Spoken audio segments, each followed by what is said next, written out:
Ya, muchas gracias. Eh, Carleyson es doctor perdón, es candidato a doctor en Ciencias Humanas y Sociales. También es rector de la institución educativa Santa Fe en la ciudad de Santiago de Cali y es autor y coautor en varias revistas y libros. Coeditor y columnista del portal diaspora.com e impulsor académico de la Unipropia. Entonces, estimado Arleyson, bienvenido y bueno, lo escuchamos. Mm. Es una muy buena noche esta en la cual estamos, entre otros porque tenemos la fortuna de que coincide precisamente con ese 27 de agosto de 1993 en el cual se gestó o se promulgó mejor la Ley 70. Si bien la Ley 70 ha sido cuestionada por muchas personas, inclusive hacen referencias a lo limitado que han sido sus alcances, el hecho de que no ha terminado de ser reglamentada todavía y consideran que ello acorta sus realizaciones, es indudable que sin la Ley 70 buena parte de los eh, resultados, de los alcances, de las políticas que el día que hoy tenemos en Colombia y que incluso han alimentado buena parte de las reivindicaciones y victorias del pueblo afrodescendiente en América del Sur o en Afro-Latinoamérica, no se habrían dado. Así que celebro a las mayoras, a los mayores que participaron de ese proceso en un determinado momento y que gestaron un hito significativo para el pueblo afrodescendiente en Colombia, que todavía sigue estando vigente, pero que además reclama nuevas acciones y nuevas realizaciones.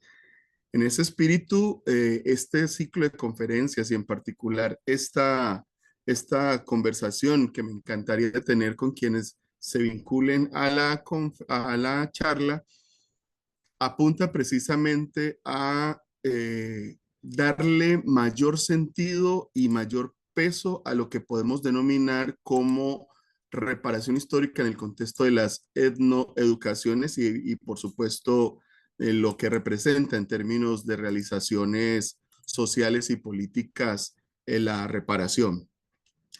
Me parece que es un ejercicio al cual agradezco pues al maestro Santiago que me haya invitado a participar, a Miguel y a la fundación que a buena hora tuvieron el permitirme hacer parte de este ejercicio. Me parece que es una invitación a que complejicemos cada vez más la dinámica escolar, lo que ocurre en el entorno escolar cuando hablamos de afrodescendencia. Debo hacer una pequeña advertencia, siempre la hago, y es que yo no utilizo la categoría negro para hablar de la reivindicación o del reconocimiento afrodescendiente. La utilizo en otro contexto, precisamente haciendo una fuerte referencia a cómo esa expresión y su significación ha sido cargada históricamente de negatividad, lo cual se expresa en contradicción con la reivindicación afrodescendiente. Lo advierto desde el inicio, ya cada cual pues tomará partido, aceptará si así eso no es. En mi trabajo esa distinción es radical, por eso la planteo desde el inicio para que se advierta que cuando me refiero, por ejemplo, a afrodescendientes, pues están incorporadas esas otras categorías que se utilizan en documentos, en referencias asociadas a la descendencia de africanas y africanos en América, pero yo no utilizo en esos términos, eh, eh, pues no las utilizo en mi propio trabajo. Advertido eso, siempre es necesario hacerlo, porque después aparece también como un reclamo, pero advertido eso, creo que voy a invitarles a considerar la idea de reparación histórica, enfatizando en qué consiste, qué se debe reparar, por qué se debe reparar y si hay evidencias de que hay algo por reparar. Y finalizaría este ejercicio invitando a considerar 8 acciones que la escuela puede implementar para consolidar el ámbito de la reparación y del reconocimiento identitario en sus aulas. No me refiero solo a la escuela etnoeducadora, me refiero también a la escuela intercultural. La institución en la cual yo trabajo, por ejemplo, es una escuela que hace opciones referidas al ámbito intercultural y por supuesto coincide con eso que habitualmente se llama o se denominan instituciones mayoritarias. Eh, Esa es una invitación a que también contemplemos dentro de las etnoeducaciones o de las afroeducaciones las otras educaciones que hay que interpelar y cuestionar desde el lugar situado en el cual nos ubicamos. Creería, Miguel, que esa es la introducción a esta charla. No sé, ¿me cuentas cómo continuamos? Sí, sí, señor, adelante. El tiempo es suyo. ¿Continúo? Sí, señor. Vale, si desde el inicio hay algún tipo de intervención que pueda ser incorporada, por favor me lo comentan. Si consideran que en algún momento puedo o debo hacer alguna pausa igualmente, ¿vale? Bien, empecemos por plantear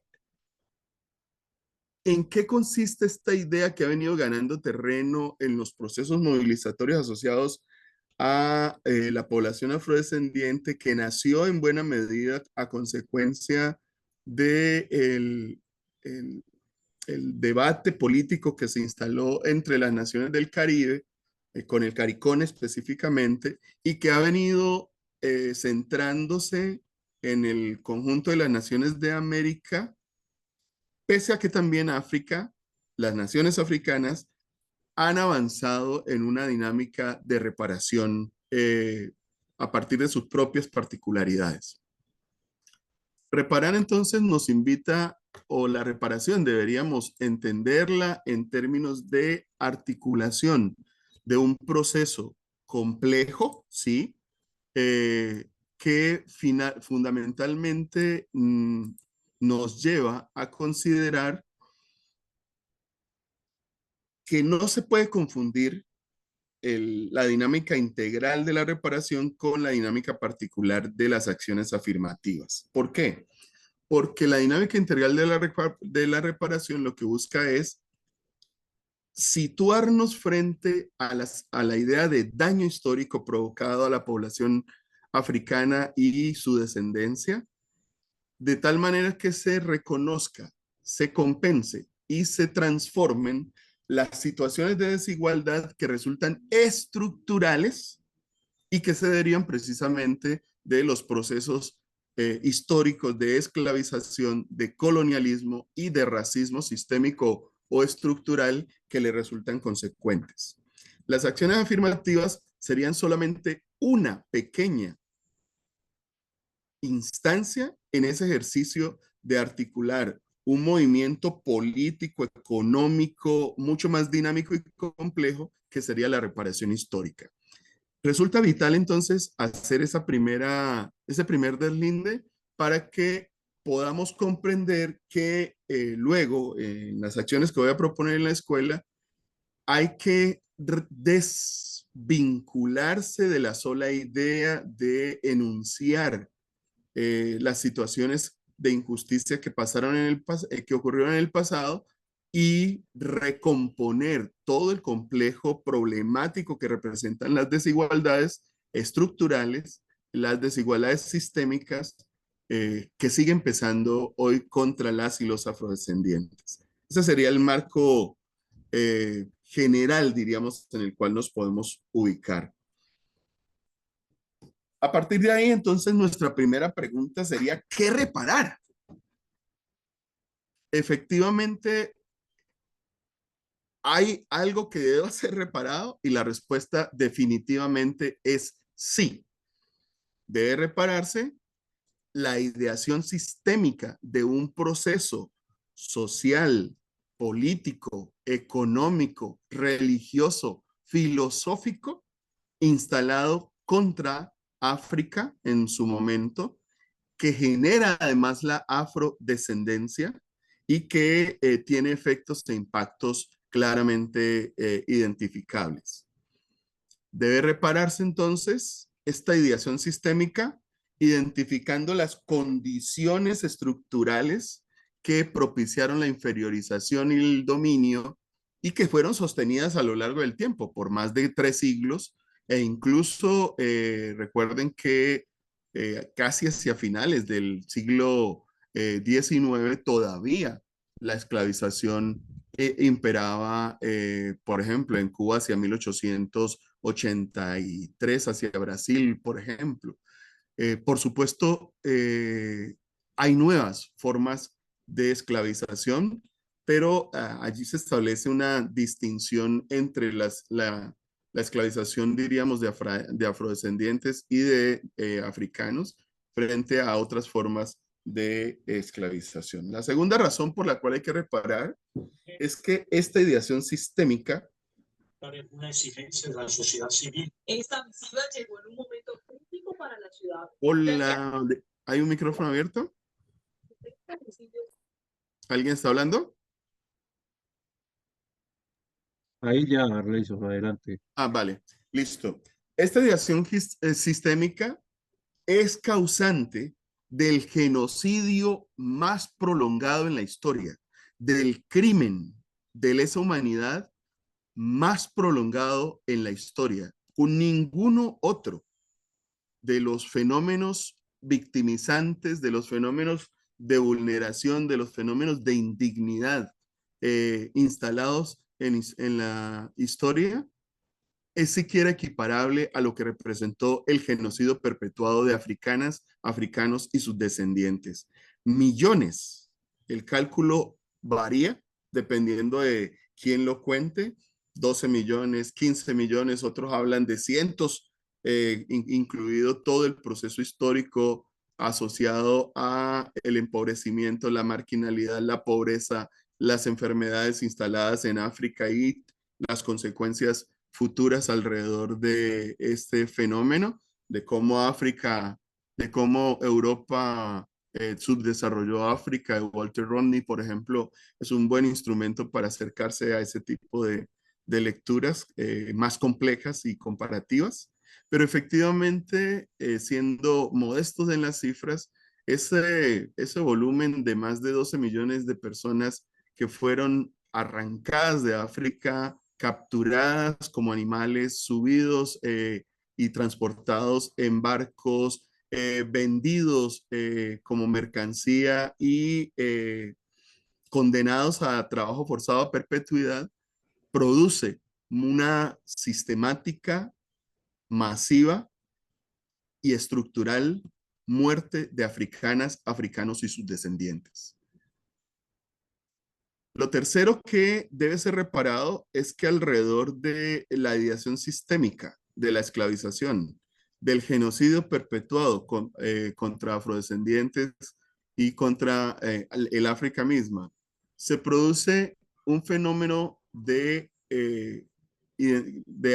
apropiación en cautiverio por el cual los cuerpos de las personas esclavizadas, de sus hijos, de sus hijas, de su descendencia por generaciones, por siglos, la fuerza laboral asociada a estas personas, el trabajo producido y con todo, diríamos, en las distintas dinámicas productivas, la riqueza acumulada es apropiada por europeos y por criollos sin ningún tipo de reparto igualitario y sin ningún tipo de indemnización, ni siquiera al momento de incorporarse al momento de fundar las naciones americanas.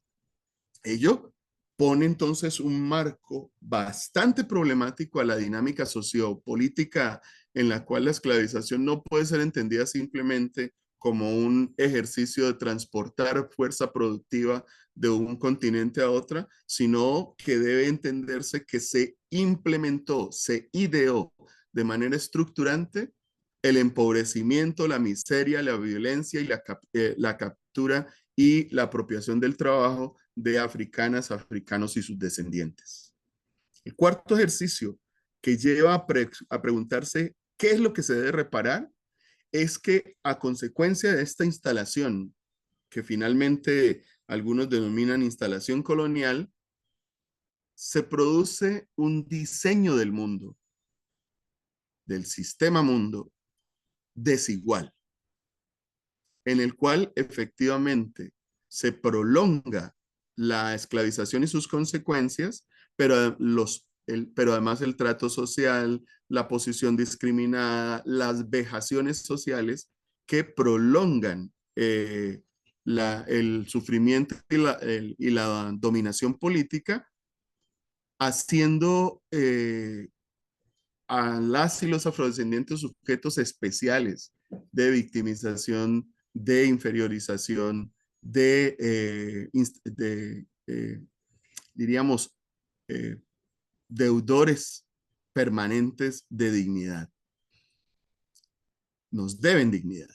Entonces, el diseño desigual del mundo fundamentalmente implica que una urgencia de reparación, incluso porque cuando se instalan las repúblicas en América del Sur o cuando se logra la ruptura con el colonialismo europeo en África, continúan el dominio, continúa la captura económica, continúa la vulneración de derechos, continúa la marginación política de los nacionales o incluso en el caso nuestro, la marginación política que nos hace ser una especie de extranjeros en la propia tierra todavía. Este es un escenario complejo que hace que la reparación tenga que ser releída permanentemente como un ejercicio reivindicatorio que va más allá de la sola esclavización y que apunta a la instalación de sus consecuencias de manera sistémica y estructural. Algunos dirían, no, pero ¿cuál? Eso ocurrió hace 3, 4, 5 siglos. ¿Por qué hay que seguir insistiendo en eso?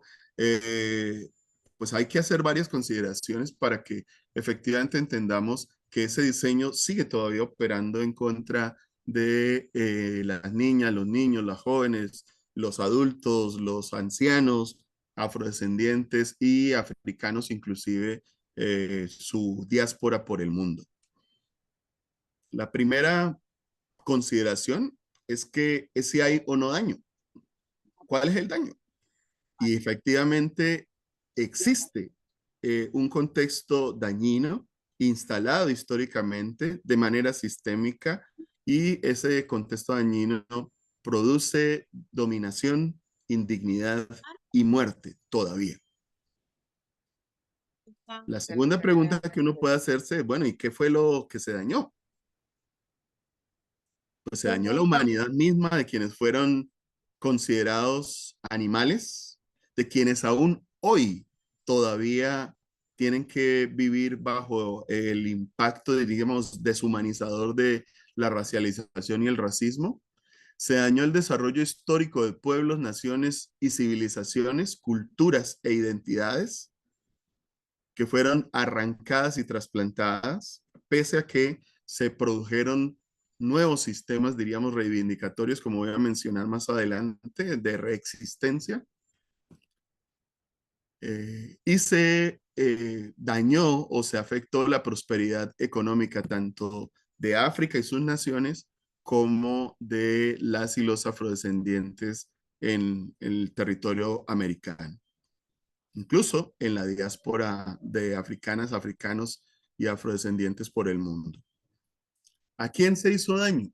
Es la tercera consideración que hay que tener.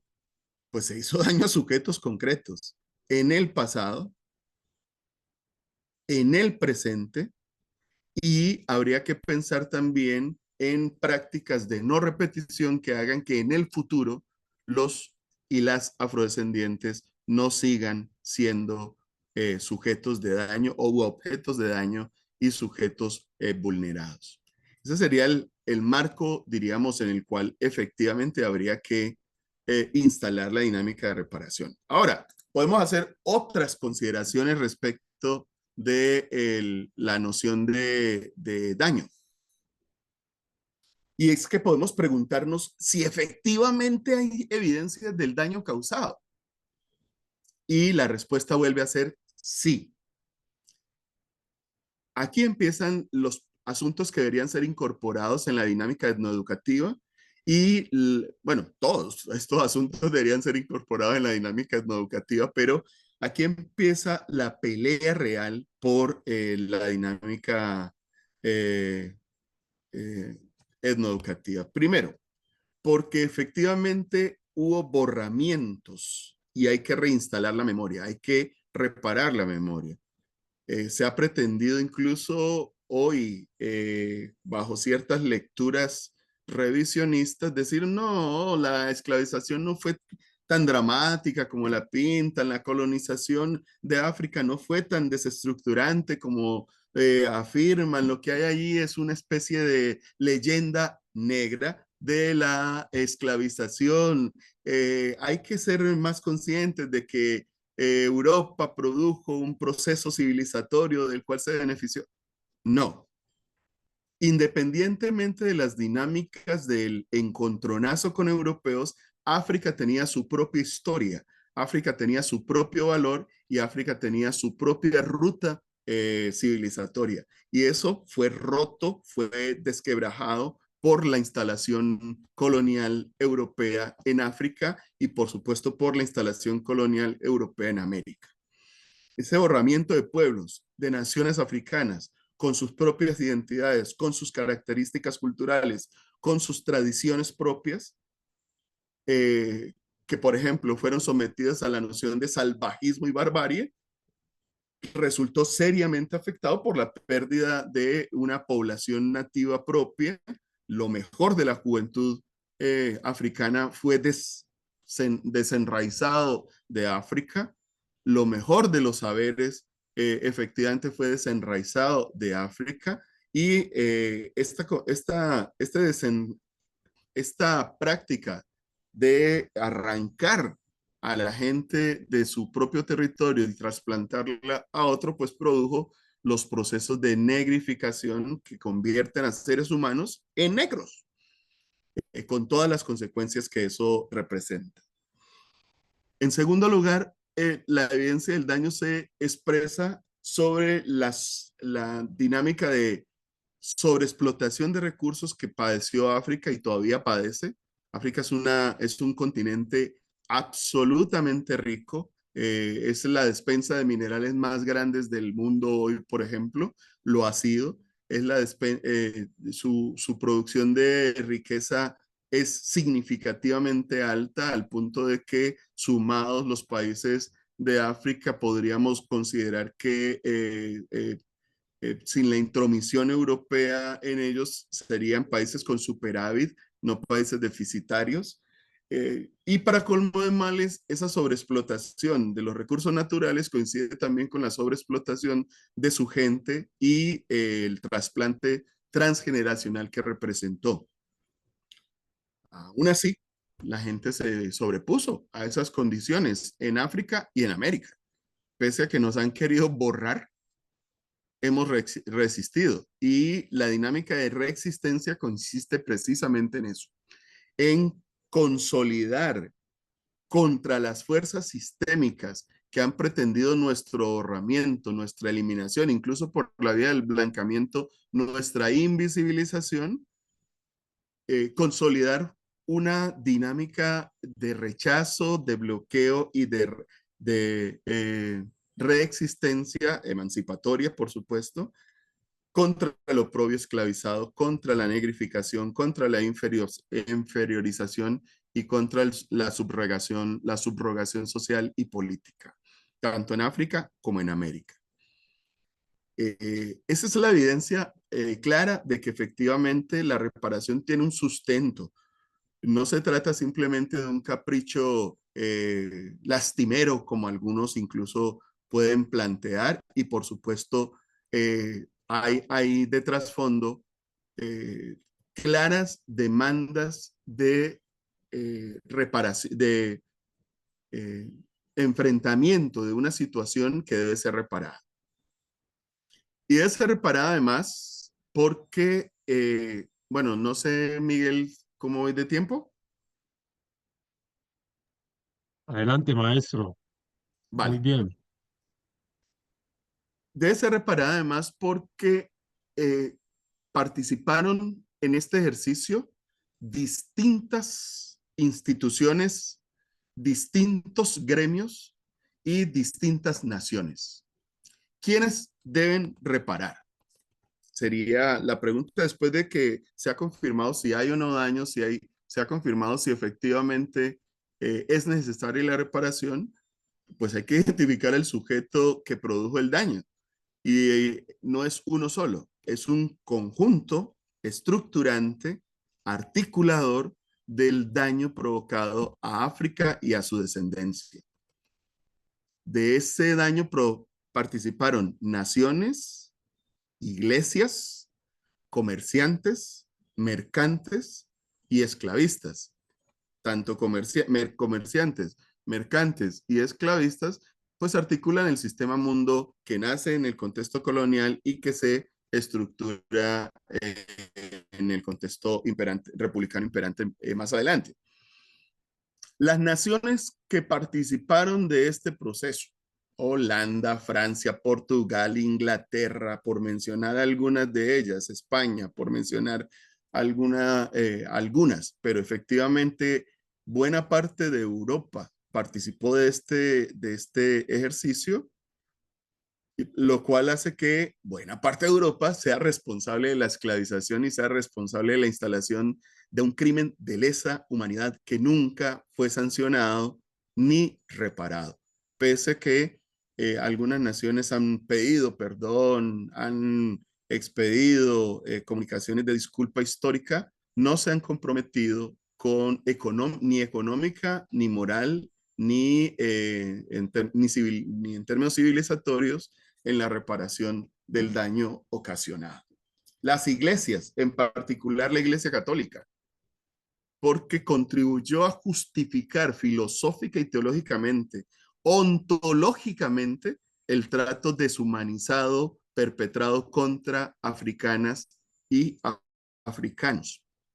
Eso no se nos puede olvidar. Esto es vital, es muy importante, porque efectivamente no solamente se instala una dinámica comercial de la cual participan esclavistas, mercantes y comerciantes, sino que además se instala una institucionalidad de la indignidad, del oprobio, y el material para eso lo pusieron las iglesias, contra la Biblia, contra el cristianismo, utilizando justamente la prédica cristiana, utilizando los documentos eclesiales, utilizando los textos bíblicos contra una nación, contra un continente entero y para justificar el oprobio en las naciones en las cuales hicieron presencia.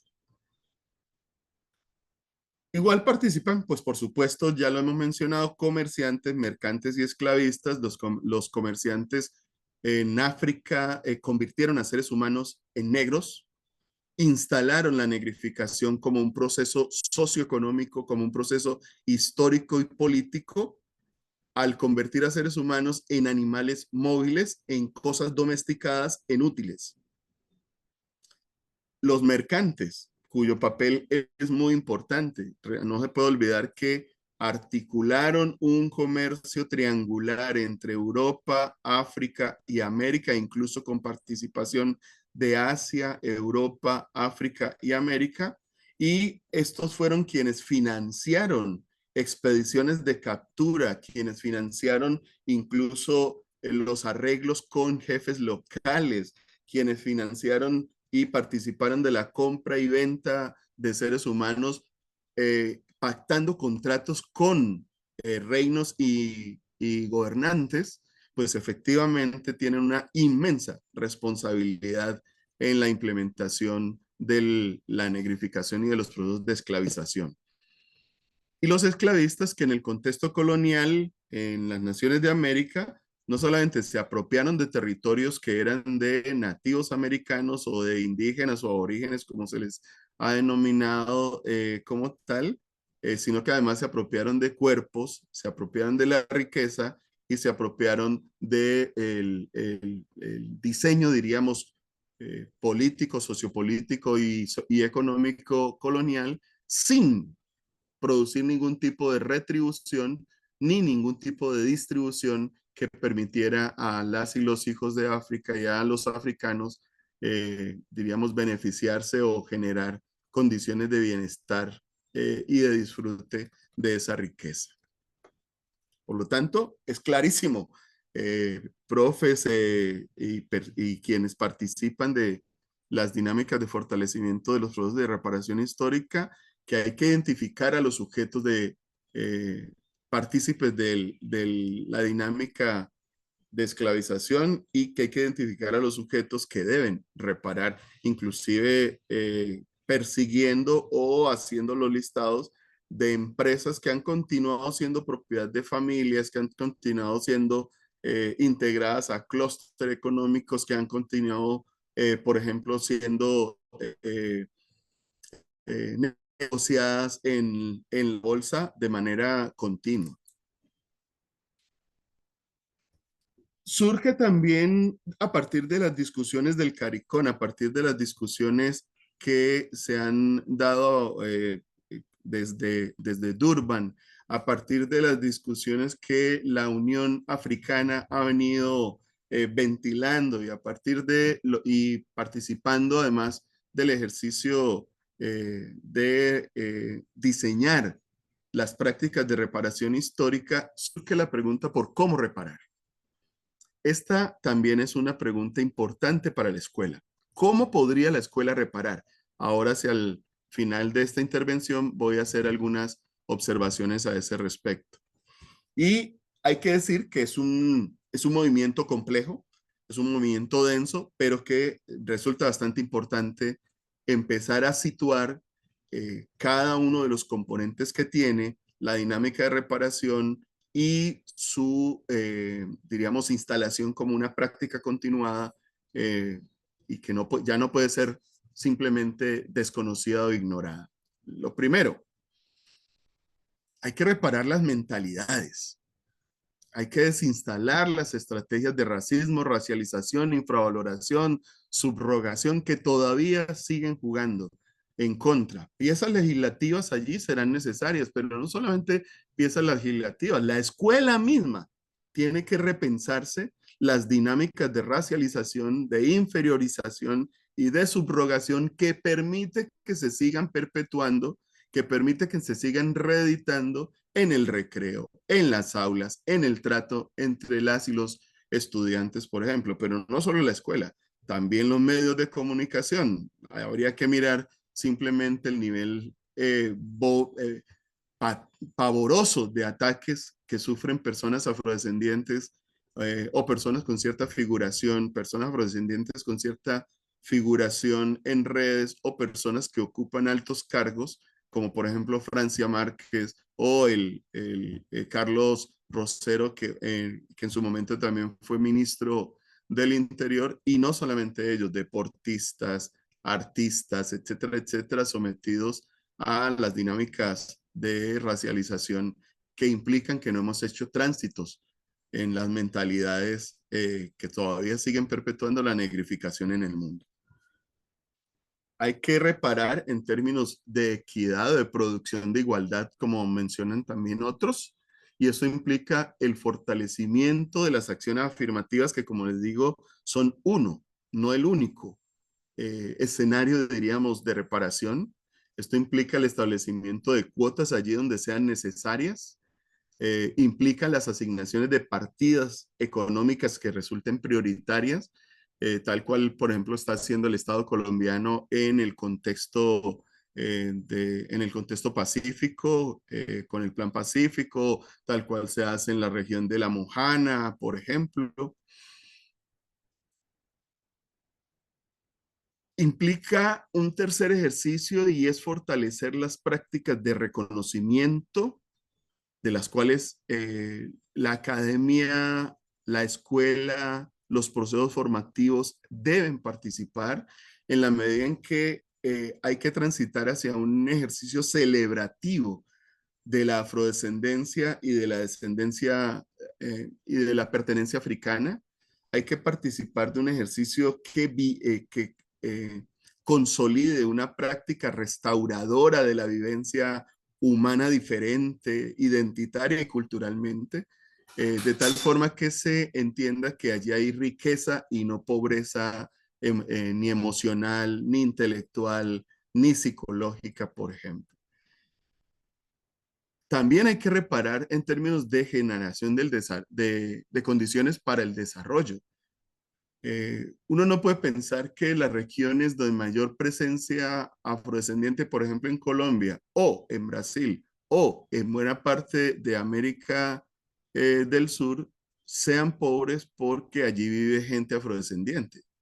Son pobres porque ahí hay un diseño de políticas que no han promovido bienestar. Por lo tanto, hay que adoptar políticas que impulsen el desarrollo, que fortalezcan el mejoramiento territorial y que consoliden el disfrute del bienestar, por ejemplo, sin afectación al ambiente, garantizando la vida, generando condiciones para que las personas no tengan que ser desterradas como tal. Aquí la idea del ecogenocidio que el profesor Santiago Arboleda ha venido consolidando es muy importante para entender que hay una dimensión multivariable que debe incorporarse al desarrollo y no solamente el tema económico o de financiación de determinadas acciones. Y por supuesto, la incorporación o la apertura mejor del escenario político, favoreciendo la instalación de una dinámica cada vez más incidente de las y los afrodescendientes en el escenario político. Por ejemplo, mediante su vinculación a más cargos de incidencia, mediante la apertura a eh, planes, programas y proyectos políticos que puedan coincidir en partidos o en movimientos asociativos que les representen.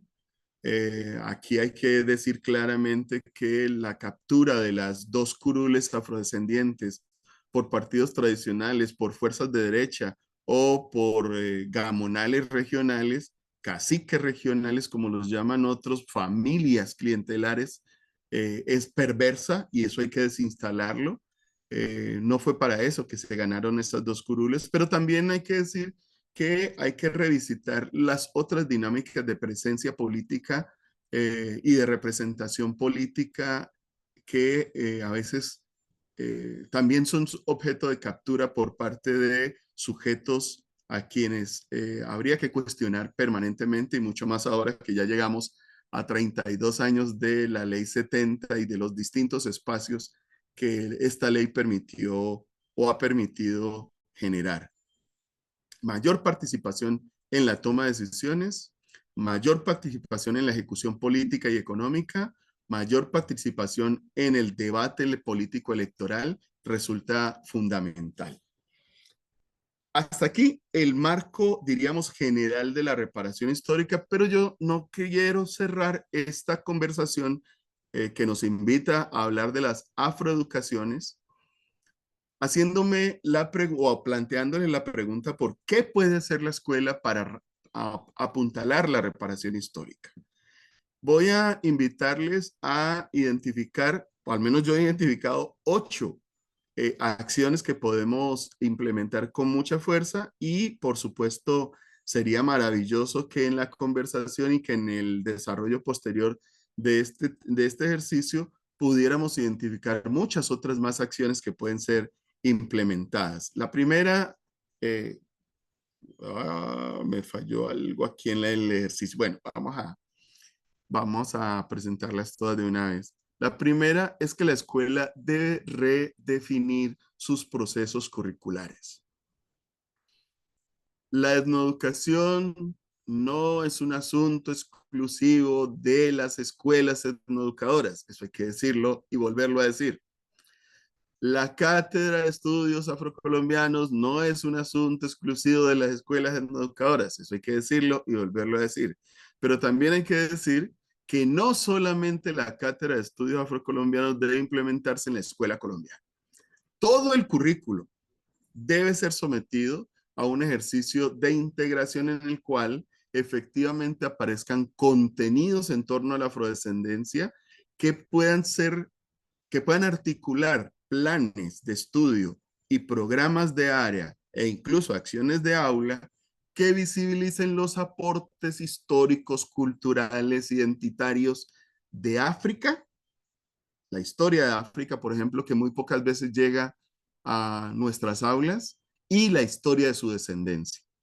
Hay que leer, hay que escribir, hay que producir materiales educativos que consoliden procesos de integración curricular en los cuales África llegue a la escuela. Aquí hay que recordar todo el trabajo que ha venido haciendo María Isabel Mena, que ha venido haciendo Jason Meneses, que han venido haciendo Elizabeth Castillo, José Caicedo, muchos otros, la profesora Ángela Mena, por mencionar a alguien en Antioquia también, la profesora Úrsula Mena, por mencionar a alguien en Quibdó desde el Ministerio de Educación, la profesora Miriam Díaz en Palenque, bueno, cualquier cantidad de personas que han venido produciendo materiales e insumos para que sean revisitadas, tanto África como las experiencias palenqueras, raizales y afrodescendientes hoy existentes. El segundo ejercicio que la escuela puede alimentar con mucha fuerza es revisitar la historia.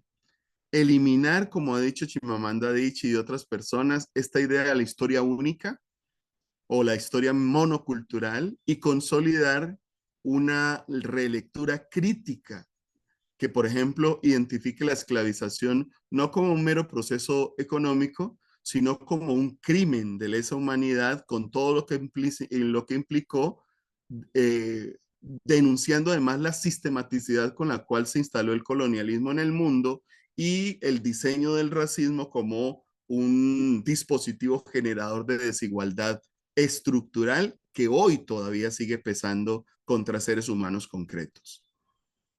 Lo tercero sería enseñar la deuda que representa toda la instalación colonial y todas las prácticas, diríamos, de sobreexplotación, no solo en África, sino también en nuestro país, por ejemplo. Abordar las injusticias pasadas y presentes asociadas al despojo de tierras, asociadas a la explotación laboral, asociadas a la exclusión social, es vital y hay, pues en todas las áreas del currículo se pueden implementar estrategias didácticas que permitan acercarse a este tipo de problemáticas y a las necesidades de reparación histórica. Hay un elemento muy valioso que la escuela tiene que cuidar, y este es el cuarto punto: trabajar la valía de nuestras niñas y nuestros niños afrodescendientes. Hace algunos años hicimos un pequeño ejercicio investigativo y descubríamos que lo primero que pierde un niño cuando llega, un niño afrodescendiente, cuando llega a la escuela, es su nombre. Se convierte en un genérico negro. Y a partir de ahí, pues todo lo que representa negro tenía que ser negro chorro de humo y todas esas expresiones indignas que se utilizan contra nuestras niñas y nuestros niños todos los días, en el aula de clase, en el descanso, en las prácticas cotidianas de la escuela.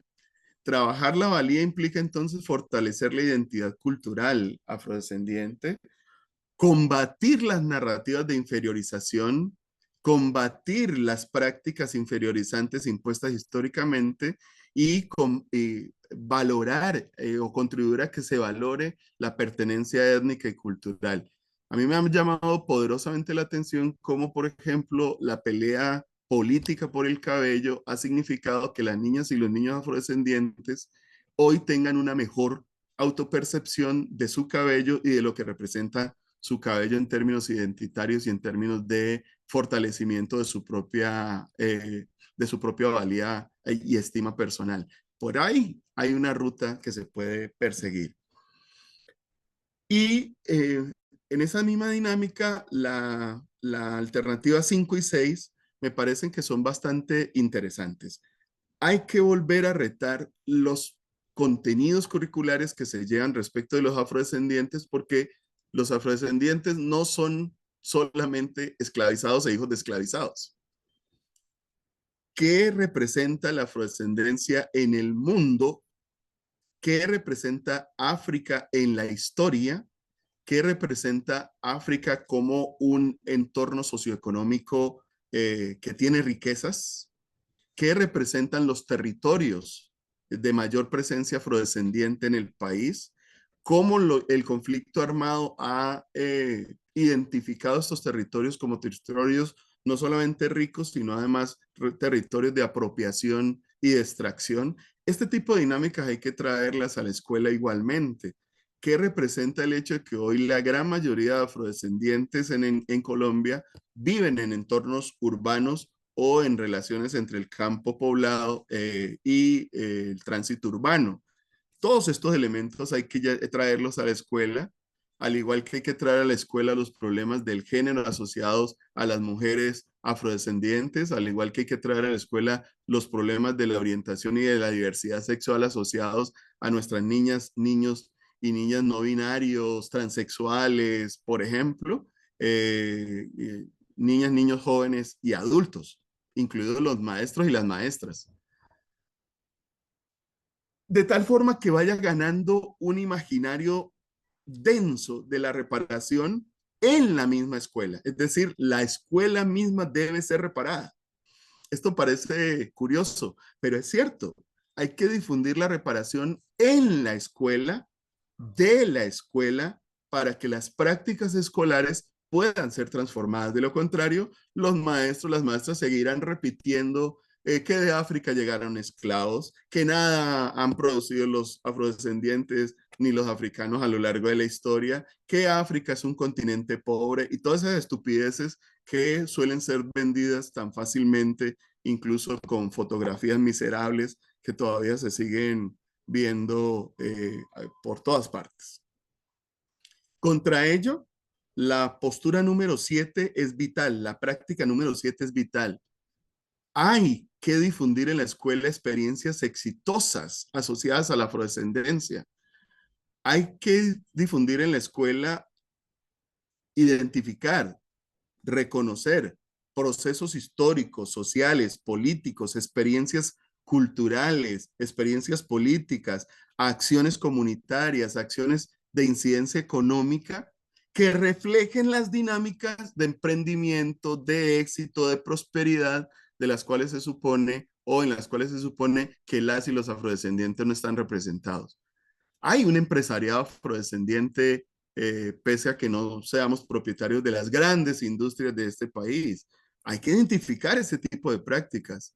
Hay cultores de distintas disciplinas, no solamente la culinaria, el deporte y las socorridas,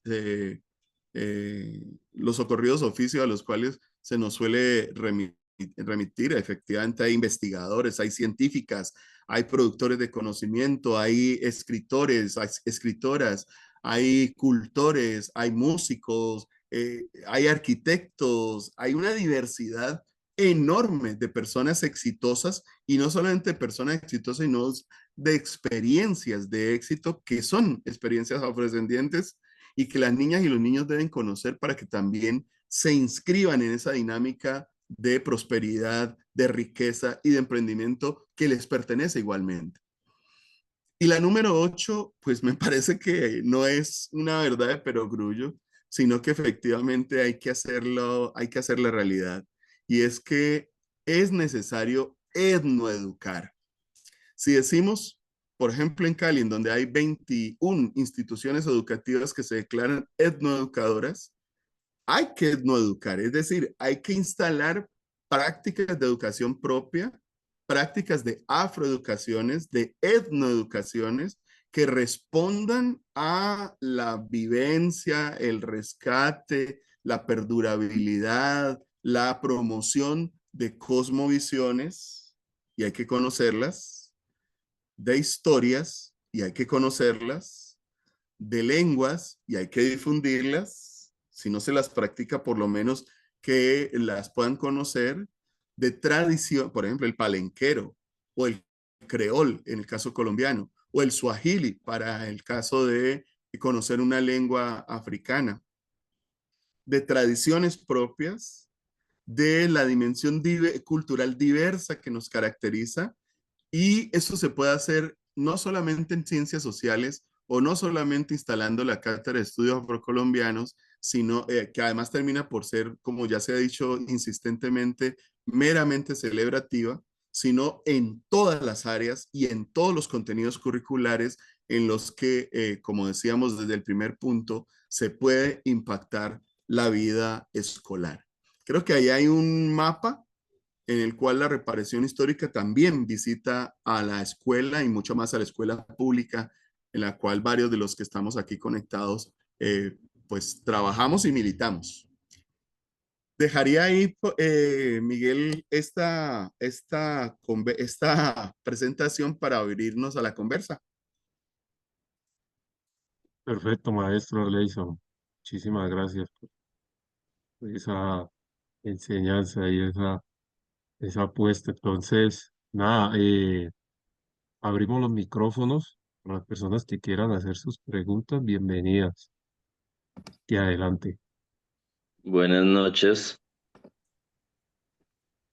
Buenas noches. No sé si me escuchan. Juan Vianey, creo, ¿no? Ajá, sí. Ah, bueno.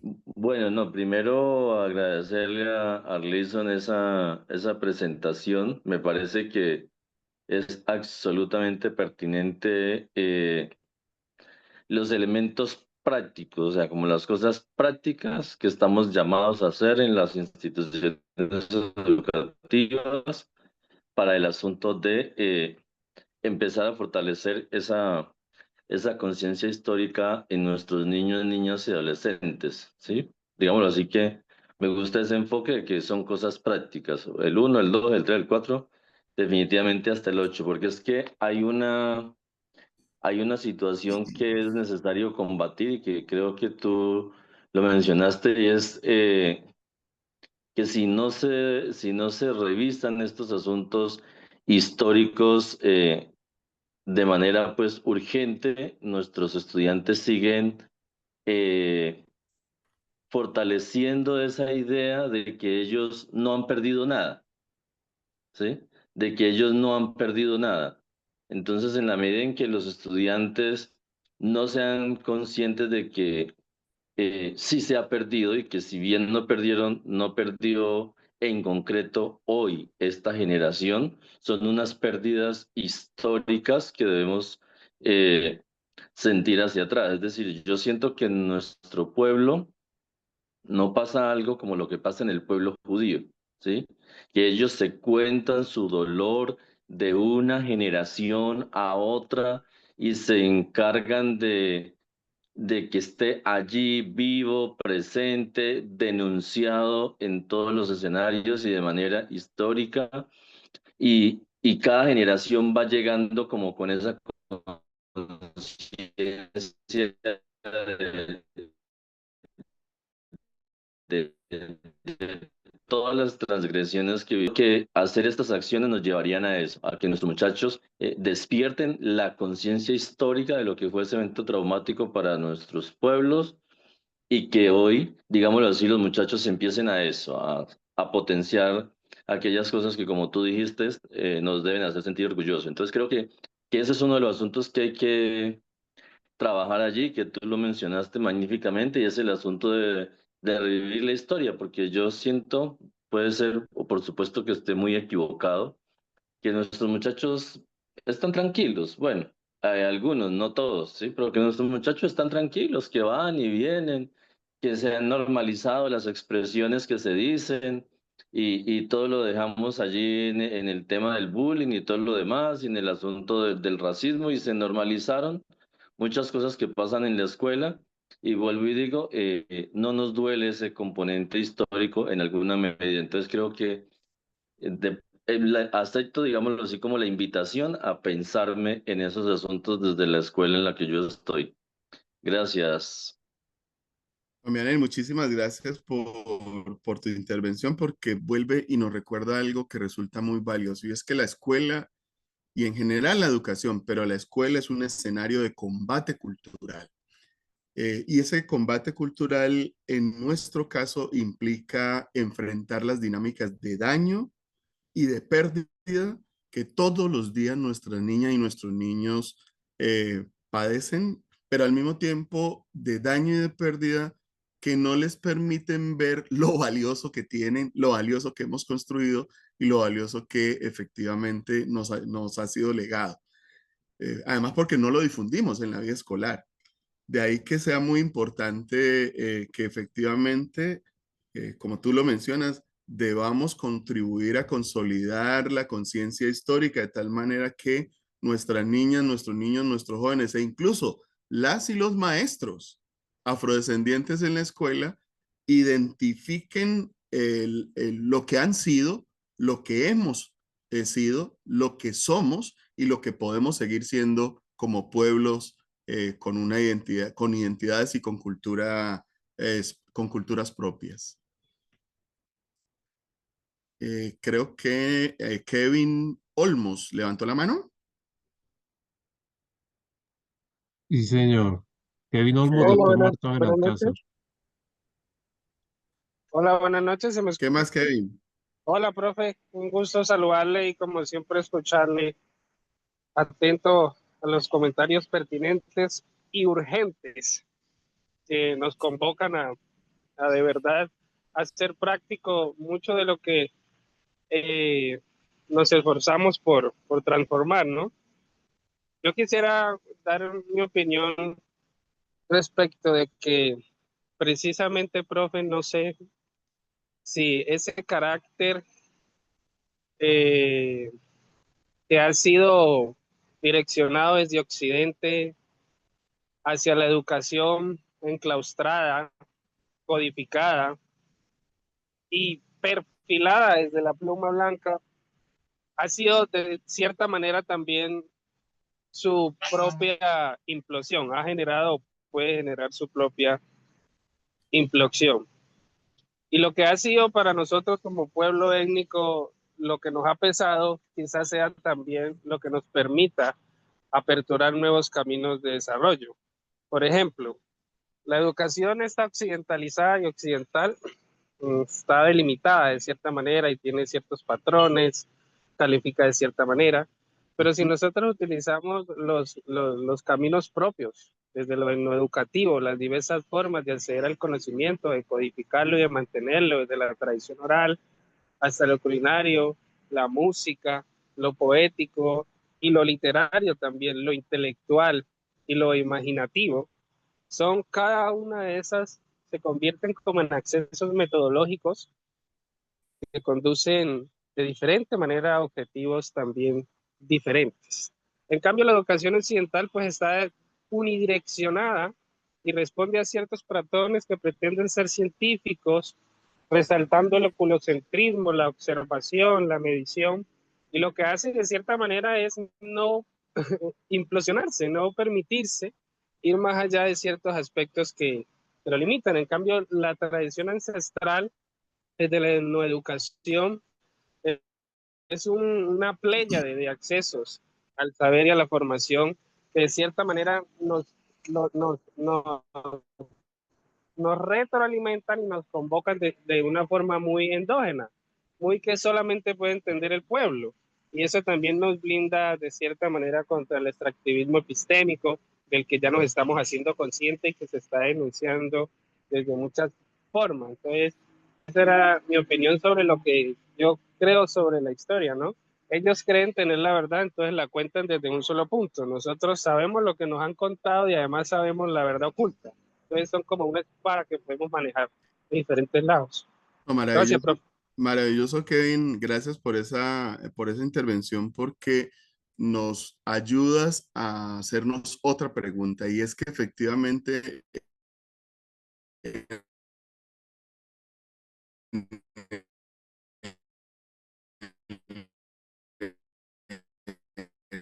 ejercicio de contar como si fuera exclusivista o incluso esencialista. Y se dice que las y los afrodescendientes somos orales.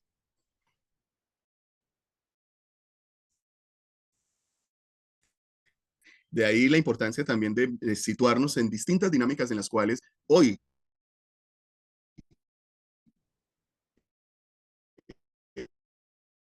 eh, es vital al proceso de transmisión cultural e identitario. Celebrarla es más que necesario, es urgente. Por supuesto, yo soy de los que comparte esta idea de que cada uno de nuestros ancianos, de nuestras matronas que se muere es una biblioteca que se pierde, absolutamente claro. Sin embargo, hay unas preguntas como, que surgen a partir del hecho de que las y los afrodescendientes en su gran mayoría hoy viven en entornos urbanos y es cómo la tradición oral se vive en el contexto urbano.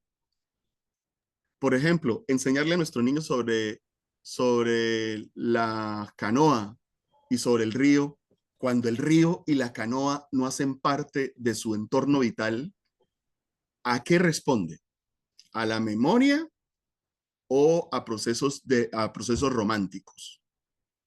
Habría que preguntarle a nuestras niñas y a nuestros niños por las dinámicas sociopolíticas, culturales que están frente a ellos y a las cuales necesariamente se ven enfrentados, ¿cierto? ¿Cómo se accede, por ejemplo, a la memoria, incluida la tradición oral, pero no exclusivamente en torno a la tradición oral, en una escuela que resulta instrumental, como tú bien lo dices, y en la cual además se reproducen procesos memorísticos y no de memoria, ¿cierto? Pues no de memoria, de articulación, diríamos, de la significación histórica, social y política de las identidades y los pueblos. Hay unas preguntas muy ricas, te agradezco por la intervención y creo que hay que seguir ahondando mucho más en ese componente. Creo que Bueno, Marta Belalcázar ujú, seguía.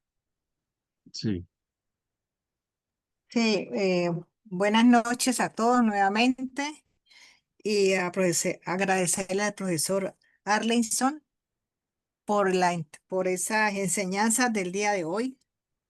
Yo quisiera profundizar un poquito y con respeto, le pido permiso a usted en lo siguiente. Cuando usted se refiere a reparar, yo digo que hay que tener en cuenta reconocer, porque allí tenemos el proceso de la memoria, el derecho a la historia, a la memoria. Y también yo diría que el siguiente paso sería conocer, es decir, porque si no hay conciencia, si no hay conocimiento. Ahora, luego vendría educar, es decir, tenemos el conocer, perdón, en el conocer tenemos el deber de la verdad, el derecho a la verdad. Y educar, tenemos el deber de enseñar. Sensibilizar puede ser a través de los textos, a través de las imágenes, a través de lo cultural mueble, preservar, eh, por ejemplo, podría ser salvaguardando los archivos, ¿no? Que son tan importantes. Y los pocos que hay, porque sabemos que los archivos, por ejemplo, estamos hablando del siglo XVI, XVII, XVIII, pues la historia no la escribieron ellos, sino que se las escribieron. Entonces, mirar esa parte de archivo que es tan importante, ¿no? Y reconciliar a África con sus diásporas, porque eso nosotros somos parte de esa diáspora y es muy importante hacer esa reconciliación. Y por supuesto hacer la celebración, lo que usted se refería ahora rato. Entonces, me parece que es importante tener en cuenta estos puntos para que nosotros como docentes podamos reivindicar nuestra historia y hacerla conocer. Le Maravilloso. agradezco muchísimo. Muchas gracias, profesor. Maravilloso, Marta, que aportes precisamente un conjunto de verbos que son al mismo tiempo un conjunto de acciones que pueden ser intencionadas en la escuela, porque precisamente hacia allá apuntan mis observaciones. Hay que hacer práctica la educación étnica o las etnoeducaciones. no se trata simplemente de contenidos vacíos o de citaciones estériles. Hay que hacer la práctica de tal forma que efectivamente cada vez más, por fuera de la dinámica de los días especiales, por fuera de la dinámica de las acciones celebrativas, en la escuela convencional, la que llamamos mayoritaria, pero también en la escuela etnoeducadora, se consoliden y afiancen un conjunto de prácticas que le digan a nuestra niña y nuestros niños afrodescendientes, pero no solamente están ellos y ellas en el aula. También hay personas no afrodescendientes, es decir, que le digan a las niñas y los niños que África es decorosa, es digna, es valiosa, que efectivamente a partir de ese reconocimiento se pueden transformar los imaginarios, las mentalidades en torno a lo que representa lo africano y lo afrodescendiente, y que cuando habla de africano y afrodescendiente está hablando del niño o la niña que está a su lado, está hablando del niño o la niña con la que juega, y que efectivamente eso lleve a un escenario mucho más celebrativo de la diferencia. Muchas gracias. Profe, otra cosita quisiera agregar y perdón, allí, cuando usted habla de que conozcamos las lenguas propias, ¿sí? De los afrodescendientes, que el creole, ¿sí? Hay que enfatizar también sobre el respeto a las formas dialectales, Claro, claro. porque hay mucho irrespeto por esa parte. El que habla del de Guachené, Puerto Tejada, norte del Cauca, diferente al caleño, entonces, sí, el de la costa. Inclusive, Entonces, inclusive enseñar a qué obedecen esas diferencias dialectales, por ejemplo. gracias. Nos damos la palabra a José Estacio, después a Dan y a Carlos Carabalí. Y si pueden abrir las cámaras para verlos, sería interesante. Adelante. Vale, muchas gracias. Buenas noches. Buenas Eh, noches. sí, una interrogante, profes. Precisamente, bueno, soy José Estacio Ferrín, de acá de la costa sur, Pacífico Nariñense, la zona de Tumaco.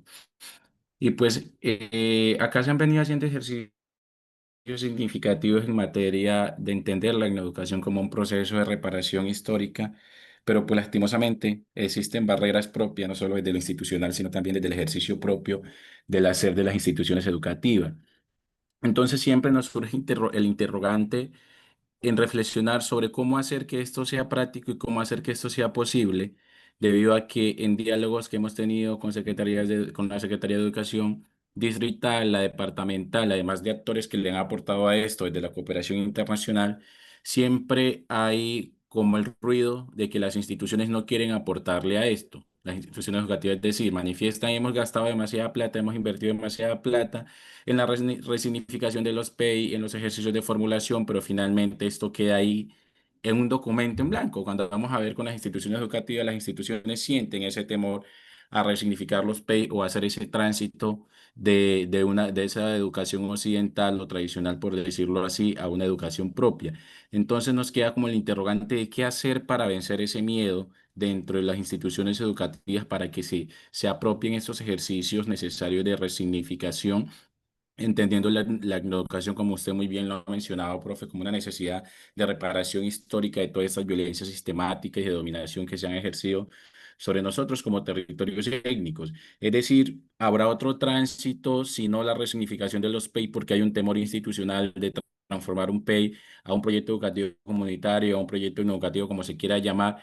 Habrán otras medidas prácticas que nos permitan decir, bueno, no nos interesa que usted transforme su PEI, si quiere déjelo así, pero tenemos estas didácticas, estas metodologías, estos ejercicios que puede permitir que de sus planes de área, de su ejercicio docente, ustedes reconozcan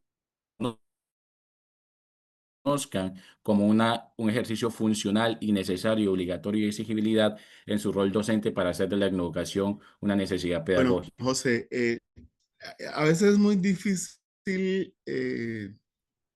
dar una opinión que no lleve a pensar que lo que se está haciendo sea sugerir una especie como de panacea. A mí me produce urticaria la idea de panacea. Yo no tengo por principio recomendar nada.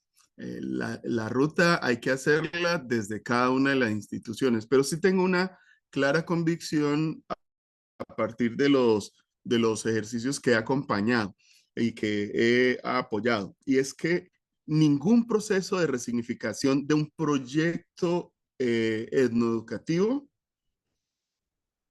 resulta útil a una comunidad escolar si no parte de la base social comunitaria para construirlo. Si un determinado proyecto solamente responde al querer o al capricho de los directivos y de los profesores, ya nació muerto. Es en las comunidades, en los territorios, con los colectivos, tanto en el entorno rural como en el entorno urbano, tanto en la ribera como en los barrios de una ciudad, como se puede efectivamente dar sentido y apropiar a un PEC. No es acudiendo a la dinámica técnica, cómo se lo elabora, qué debe contener, cuáles son las características meticulosamente dibujadas para decir, uy, cómo nos quedó bonito y bien elaborado. No, puede ser incluso un PEC que no se parezca a lo que el ministerio recomienda o a lo que los asesores habitualmente defienden. Mientras su alma, su espíritu sea comunitario, es decir, responda a los intereses y necesidades de la comunidad en la que se lo está concibiendo, de las niñas, los niños y las jóvenes que participan de su implementación, de las y los maestros y directivos que no se leen a sí mismos, sino que leen a su comunidad en ese PEC, efectivamente eso puede contribuir a que tenga más sentido. Por ejemplo, a la hora de seleccionar los insumos, las didácticas, velar como se suele hacer al elemento eh, técnico y funcional. Nos quedó muy bonito, pero no tiene vida.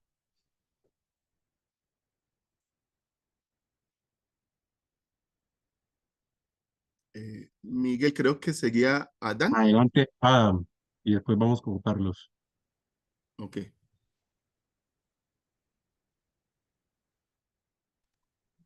Aló, muy buena noche.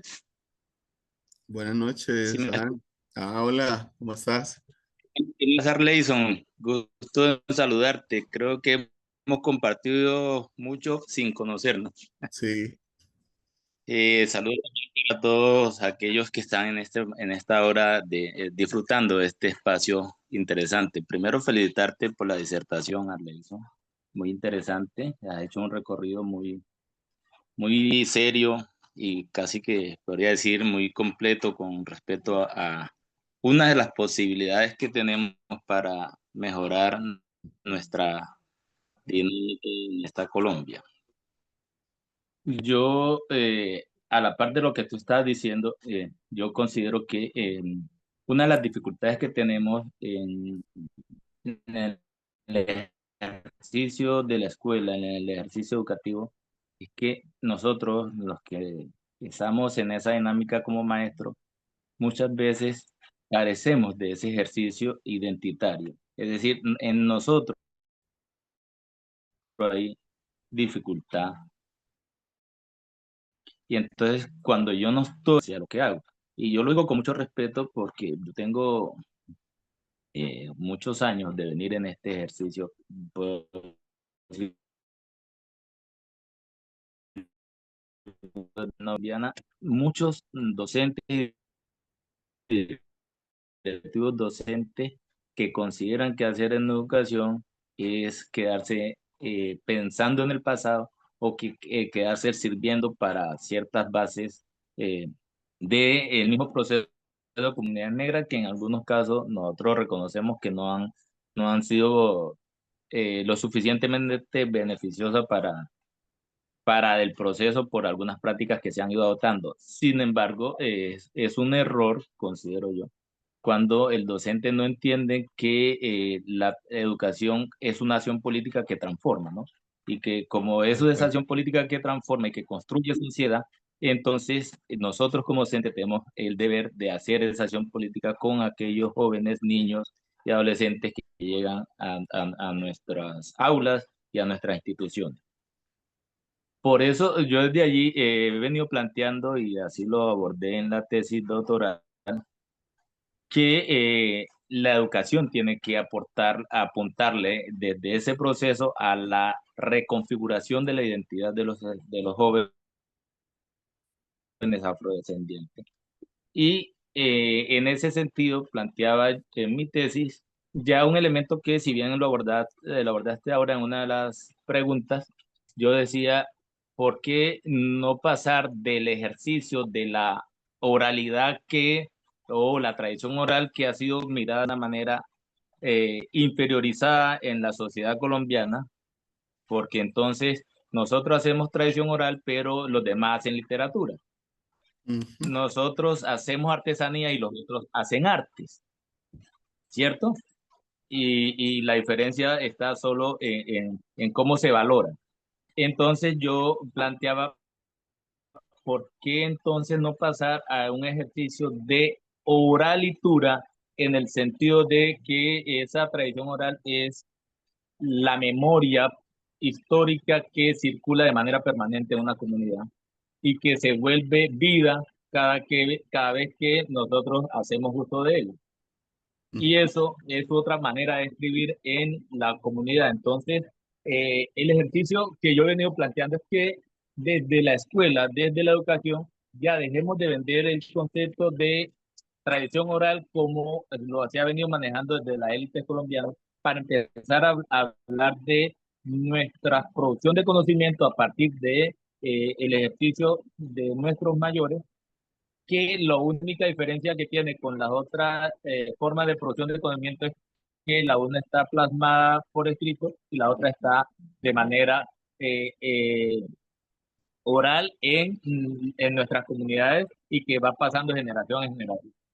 No, Y claro. allí hay un número de ejemplos que podríamos tener con el tema de la medicina tradicional, la culinaria, las prácticas tradicionales de producción, que son conocimientos que solo se van contando y van pasando de generación en generación, pero que están presentes en la cultura, ¿no?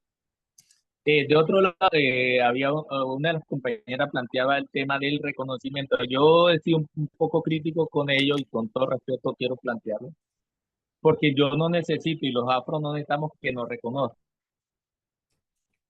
Necesitamos una relación de respeto. Es decir, en el relacionamiento necesitamos que se entienda que nosotros estamos aquí, que hacemos parte de una Colombia, que aportamos a la construcción de la Colombia desde sus inicios, pero no, cuando se habla del reconocimiento, y yo ese debate lo doy con un profesor casi que a punto del acuerdo, porque el reconocimiento Onche. implica que el otro sea que me dé lugar. Sí, sí, son todos esos elementos que tiene el lenguaje, que entonces el lenguaje en la educación es un elemento que nos pone en condición de igualdad o de desventaja, porque es que la educación se hace a partir del lenguaje. Es por eso invito a ese tipo de elementos. Y finalmente estoy de acuerdo contigo, Arleyton, en que los P o la resignificación de los PIAP siempre están naciendo con algún tipo de dificultad, o nacen muertos, como tú lo planteas, porque si no hay desde nosotros el ejercicio comunitario, pero también de claridad, con visión, de que ese SP va a ser de alguna manera una brújula, un norte, no solo para la institución educativa en sus muros, sino para la comunidad que hace parte de esa institución, porque la escuela no son los muros, la escuela es la comunidad. Y entonces ahí estamos hablando de la relación escuela-territorio, porque la escuela la hacen todos los que están allí, ¿sí? Y aparte, ahí habría que retomar un ejercicio que hicimos con el maestro Jorge García Rincón por allá en el año 2000, cuando estábamos trabajando el tema, hablábamos de la escuela. Nos creamos una metáfora con la escuela como la cajita mágica que se consideró que va a resolver los problemas de las comunidades. Y entonces la verdad está en la escuela. Y Sí. una vez empezó la escuela a intervenir las comunidades, empezó a acabar con las prácticas y a acabar con las buenas costumbres, por el error que se cometió en llevar todo lo externo a las comunidades y tratando de olvidarse que había unas prácticas que resolvían los problemas y las relaciones de la comunidad. Entonces, esa cajita mágica debemos desmitificarla para entender que la escuela no es aislada del territorio ni de la comunidad. Muchas gracias, te agradezco por este espacio y te cuento pues que terminé ingresando casi que por convicción porque ni siquiera estaba presente esto, pero empecé a buscar y encontré y dije voy a escuchar. No, muchas gracias por haberte vinculado, más porque compartes un conjunto de inquietudes bastante interesantes. Yo solamente quiero mencionar algo respecto a la idea de reconocimiento, y es que nosotros habitualmente situamos en el otro la idea del reconocimiento, y eso de entrada antepone un principio de superioridad versus inferioridad, y no se trata de eso. A mí me ha convencido muchísimo la noción de diálogo igualitario. Yo creo que si entendemos el reconocimiento como un ejercicio de diálogo igualitario, es decir, como un ejercicio en donde no existe una autoridad que subroga a los demás, sino que al contrario, ni siquiera el Estado, sino que al contrario, las comunidades, los individuos, los colectivos participan de un ejercicio eh, homogeneizante, si se lo quiere llamar así. La misma idea de reconocimiento pone a unos frente a otros. Esta noción de diálogo igualitario yo creo que es la que debe ser alimentada cuando hablamos de reparación histórica y cuando hablamos de afrocentrado, por ejemplo, de lo afrocentrado en la escuela, por ejemplo. No se trata de gestar nuevas superioridades, ni de decir que la tortilla se vuelva, que los que estaban arriba entonces ahora estén abajo y ya. No, hay que recomponer precisamente el rumbo en el cual, como dice François Fanon, hay que sacar al negro de su negrura y al blanco de su blancura. Hay que situarnos en un escenario de reciprocidad y la noción de reconocimiento pasa por ahí. Por lo demás, por supuesto, estoy completamente de acuerdo. Quienes han venido haciendo estudios en torno o quienes han venido vinculándose a la dinámica académica con sus licenciaturas, con sus profesiones, con las especializaciones, ahora los docentes 278 que ascienden con maestrías y doctorados, pues hay que investigar la escuela etnoeducativa. Es decir, hay que ir al aula, hay que ir a la comunidad, hay que ir a los sujetos preferentes de la acción escolar para preguntar dónde está la educación, dónde están los contenidos que vale la pena volver a resituar, dónde están los contenidos históricos que vale la pena volver a revisitar, dónde están los contenidos culturales que vale la pena incorporar a las prácticas educativas y convertir eso pues en todas las piezas académicas que se están produciendo, trabajos de investigación, tesis, por supuesto, libros, por supuesto, cartillas, manuales, pero hay que divulgarlos. Buena parte de estas tesis las conoce el director de su tesis, el tesista y de pronto los dos amigos más cercanos o amigas más cercanas y pare de contar. Yo creo que también tenemos que empezar a compartirnos todas estas producciones, compartir lo que escribimos, compartir lo que se produce en entornos cada vez mayores, difundiendo, por ejemplo, en las redes sociales. Yo tengo una práctica casi que enfermiza de difusión de PDFs.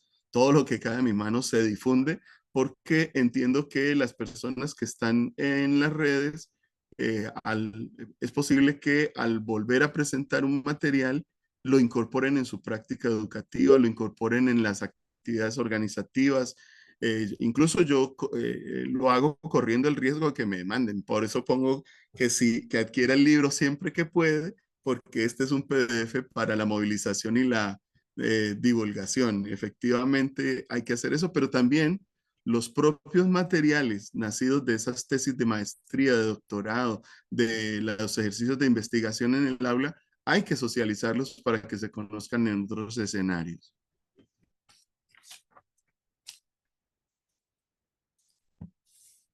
Gracias, maestro. Adelante, Carlos.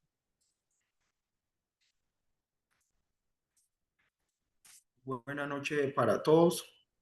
Reciban un ancestral saludo. Bien, inicio diciendo lo siguiente. A mí me parece supremamente importante que hay que hacer ese proceso de hacer reconocer que hay una deuda histórica. Y ese reconocimiento de que existe una deuda histórica tiene una implicación. Y esa implicación es el fortalecimiento del carácter político de la comunidad negra, por ejemplo. Entonces, ese reconocimiento no significa contraponer uno sobre el otro, por ejemplo, sino que va sobre ese camino del diálogo igualitario. Pero es importante también reconocer que el proceso de formación, especialmente desde la escuela, tiene que repensarse y tiene que repensarse y entender que ese proceso de formación debe ser un proceso de formación popular, por ejemplo. Y debe ser popular porque es allí donde está gran parte de nuestros hermanos, por ejemplo. Porque es que reconocer esa deuda histórica es reconocer que todo el proceso histórico se forjó bajo un sistema económico que efectivamente cuando finalizó existencialmente, por ejemplo, nosotros quedamos los sin tierra, por ejemplo. Y eso representó para nosotros o representa para nosotros que estemos allí en esos sectores populares. Entonces, la escuela hay que pensarla desde esos sectores populares. Pero además debemos pensar en un currículo, no como se propone desde los proyectos educativos comunitarios, sino desde un currículo que tenga marcado esa idea política e ideológica, por ejemplo, pero que además sea un currículo que no sea el que plantee el Ministerio de Educación nomás, sino que también se maneje un currículo, como se denomina en educación, un currículo oculto, que ese es el currículo de la comunidad, porque hay que acercar el conocimiento de la comunidad a la escuela o llevar la comunidad a la escuela, por ejemplo. Entonces, ahorita entramos en la dinámica del modernismo, el modernismo étnico, por ejemplo, y es lo que se planteaba ahora. Gran parte de los jóvenes afrodescendientes ahorita están tendiendo o están en lo urbano. Y nosotros debemos entender que no hay una sola forma de ser negro, por ejemplo. Hay muchísimas formas. Entonces, esa forma hay que llevarla a la escuela también. Claro, no es preciso pensar ahorita que un estudiante desde lo urbano se le puede hablar de la canoa de río, como se proponía ahora. Pues digamos que eso queda un poco romántico, porque incluso son estudiantes que no han nacido en esa ruralidad. Entonces, es decir, que tenemos una tarea bastante grande en forjar ese currículo, porque es que nosotros hoy tenemos que acercar nuestros autores también intelectuales a la escuela, a la universidad, porque en este preciso momento de transición, por ejemplo, nosotros no podemos quedar en eso de la etnoeducación o la cátedra de estudios afrocolombianos desde el folclorismo que siempre lo han planteado. Y entonces seguimos con la idea de que somos orales, pero esa oralidad, por supuesto que es fundamental, pero esa idea también occidentalizada de que somos orales, eso ha significado algo y es que desde tiempos anteriores ha sido una herramienta para ahorrarnos de la historia, por ejemplo.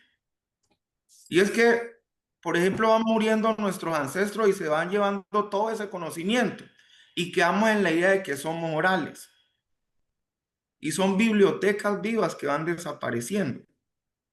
Pero además eso también hace parte de ese folclorismo, ¿no? De que Entonces, en las fechas específicas en los colegios, entonces llevamos el turbante. Ese día sí, la educación sale a flote.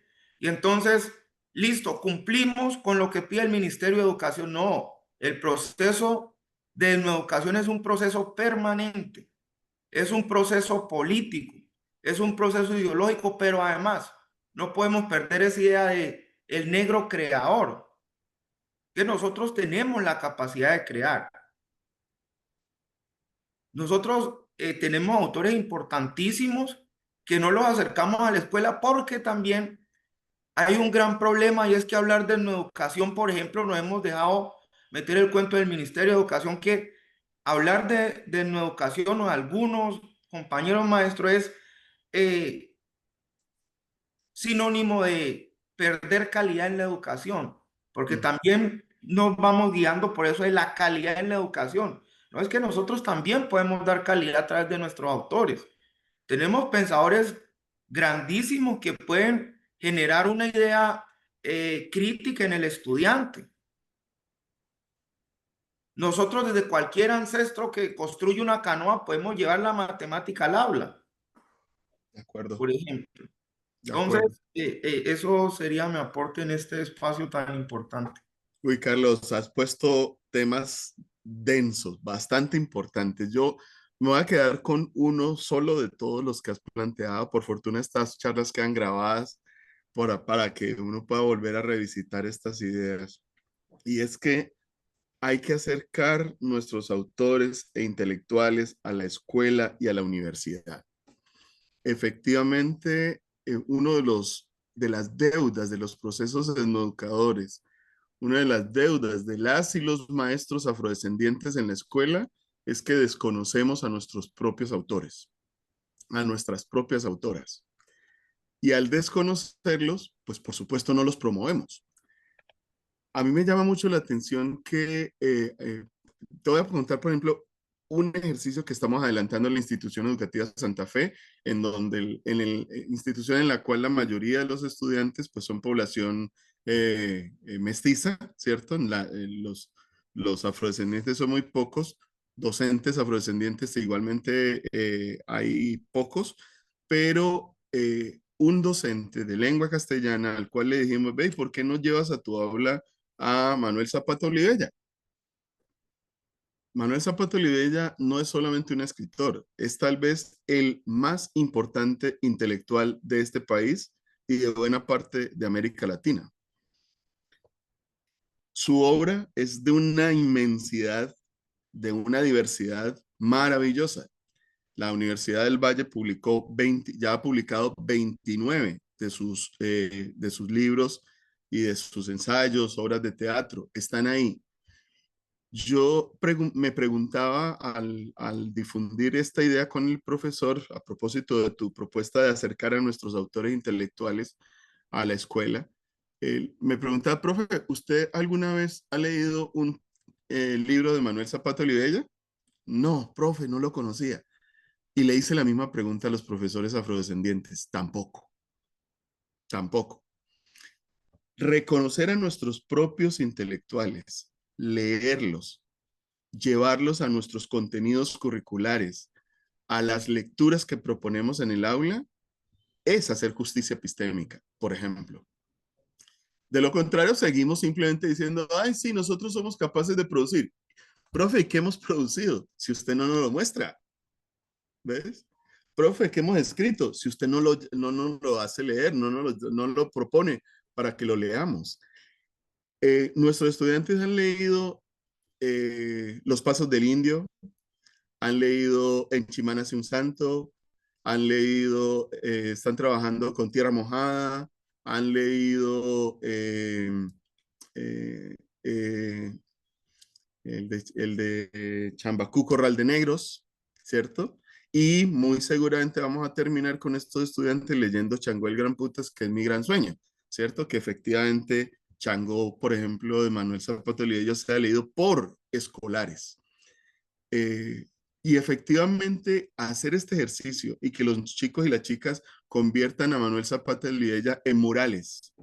Chicos mestizos, No me refiero a una institución educadora, me refiero a una institución convencional, por llamarlo de alguna manera. Conviertan a Manuel Zapata Olivella en murales a partir de su propia imagen de lo que un libro les, les permite recrear. Lo conviertan en fanzines, lo conviertan en nuevos poemas o escritos propios, lo conviertan en disertaciones, lo conviertan en obras de teatro desarrolladas por ellos. Es lo que estamos haciendo, por ejemplo, en una institución que no es educadora, pero que tiene un claro compromiso de difusión intercultural. Entonces, me parece muy interesante tu idea porque efectivamente esa es una de las estrategias para etnoeducar en serio.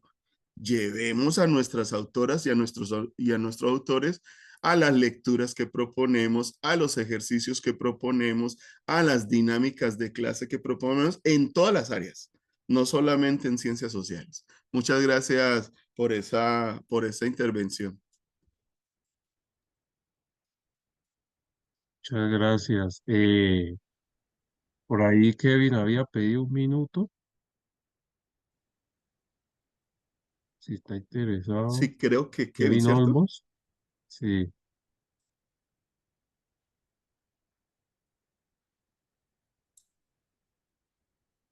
Bueno, por ahí le escribo el profesor Arleison. Gracias por su exposición, que refleja su trabajo de compromiso académico y social que motiva a asumir desafíos en la construcción de alternativas que redefina la construcción de condiciones de vida digna como afrodescendiente. Upa, muchas Si, gracias. si me permite nuevamente Arleison y el moderador. Bueno, sí, señor, adelante. Sí, hombre, Arleison, tú hablas y me picas la lengua, hombre. Efectivamente, yo estoy de acuerdo contigo con respecto al maestro Manuel Zapata Olivella, que para mí no solo fue uno, sino el mejor en Colombia. Yo lo ubico entre los mejores del siglo XX y para el caso de Colombia el mejor, por encima de García Márquez. Partiendo un hecho histórico que García Márquez aprendió de Zapata Olivella y que él no lo reconoció es otra cosa, pero que aprendió, todo lo que hizo se lo debe a Zapata Olivella cuando lo llevó de la mano.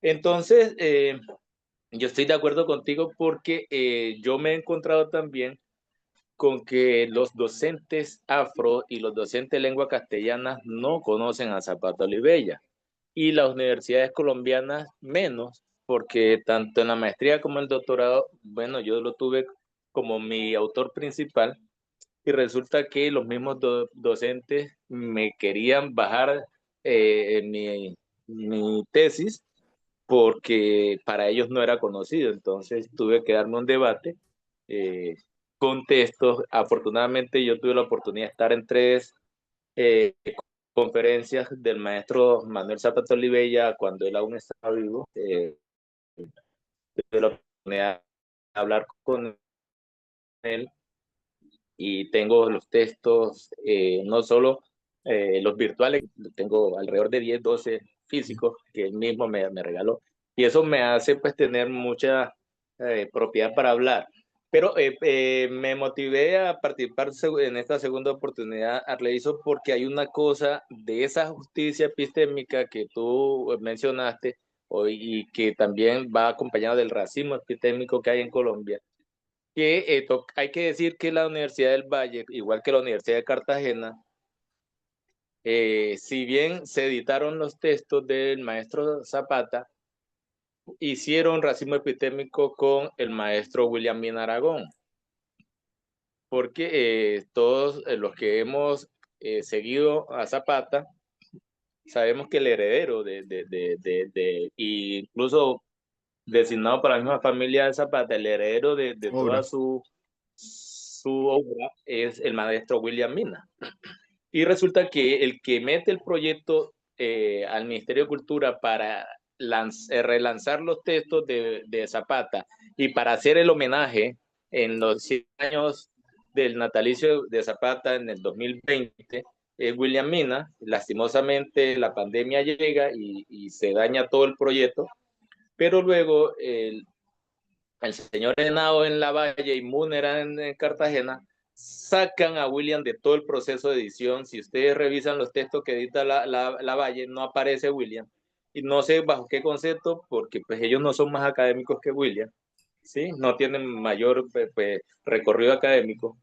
Pero, y entonces se lanza y ahí incluso hay unas reclamaciones que hace William porque ahí el texto Isao el Inmortal, que William lo tenía inédito, este señor Henao no lo publica y parece que está por ahí embolatado, no sé con qué intenciones, pero esto lo digo para que los compañeros que estamos aquí en la charla entendamos de la dimensión que tiene en Colombia el tema del racismo, hasta qué punto se llega, ¿sí?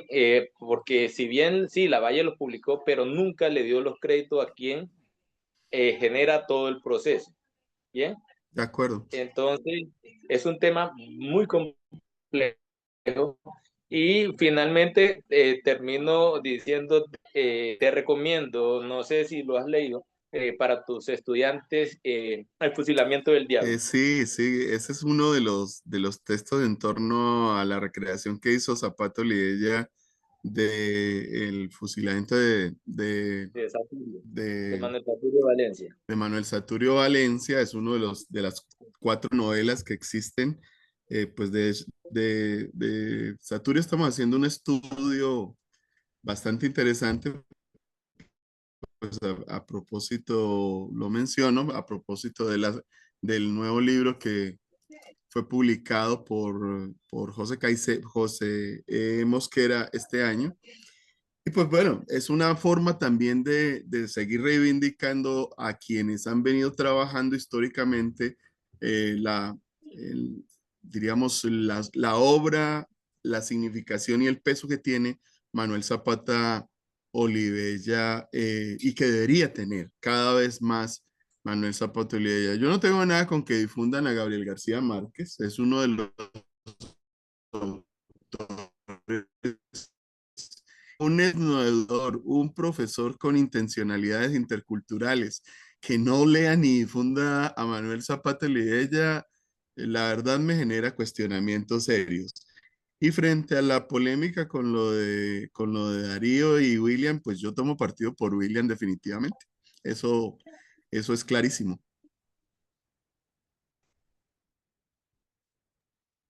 Bueno, maestro, Bueno, muchas Miguel. gracias. Creo que no hay más preguntas.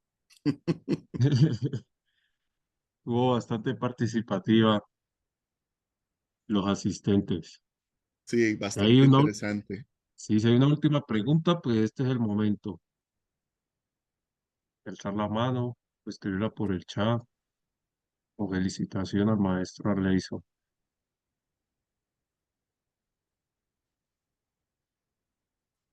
No, parece que no. De nuevo, pues, Vale, maestro pues no, Arleison, muchísimas. Ah, vale. le No, agradezco dale, pues dale. por tu tiempo, por tu disposición, por mostrarnos pues este camino, por proponernos este camino al que debemos transitar, a los presentes también por sacar de su tiempo y su disposición para conectarse pues a esta conferencia, esta charla de cierre de nuestro ciclo de educación, afroeducaciones e innovaciones educativas. Les reiteramos que a partir de la otra semana van a estar todas estas conferencias, fueron 5, esta es la última, se tuvieron lugar pues en agosto. Pueden buscarlos en Facebook, Instagram, YouTube, Fundación Cauces.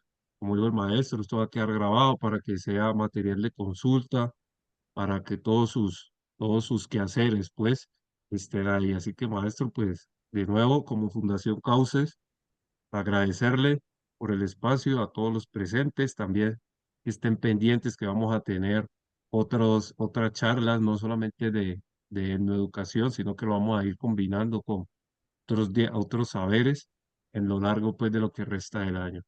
Maestro, muchas gracias de nuevo.